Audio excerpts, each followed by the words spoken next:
அனைவருக்கும் வணக்கம். இன்னைக்கு நம்ம என்ன செய்ய போறோம்னா சிக்கன் பிரியாணி செய்ய போறோம். அதுக்கு தேவையான பொருட்கள் பார்க்கலாம். ஒரு 200 கிராம் வெங்காயம், சின்ன வெங்காயம், ஒரு 150 கிராம் பூண்டு, ஒரு 8 தக்காளி, ஒரு 10 பச்சை மிளகாய், ஒரு துண்டு இஞ்சி, 2 எலுமிச்சம்பழம். இது வந்து பட்டை, ஏலம், கிராம்பு, இது 3 ஸ்பைசஸ். கொத்தமல்லி கொஞ்சோன்னு, புதினா, தயிர் 1 டம்ளர், 100 நெய், 150 நெய், 100 எண்ணெய். இது வந்து 1 டீஸ்பூன் மிளகாய் தூள், 1/4 டீஸ்பூன் வந்து மல்லித்தூள், 1/2 கிலோ சிக்கன் பிரியாணி செய்கிறோம். இதை நீங்கள் செஞ்சு ட்ரை பண்ணி பாருங்க.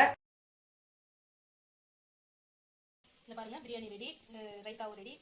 இதோட வந்து சிக்கன் 65 வச்சு சாப்பிட்டா சூப்பராக இருக்கும். உங்களுக்கு அடுத்த தடவைக்கு உங்களுக்கு சிக்கன் 65வும் உங்களுக்கு வந்து தால்ச்சாவும் எப்படி செய்யறதுன்னு உங்களுக்கு செஞ்சு காமிக்கிறேன்.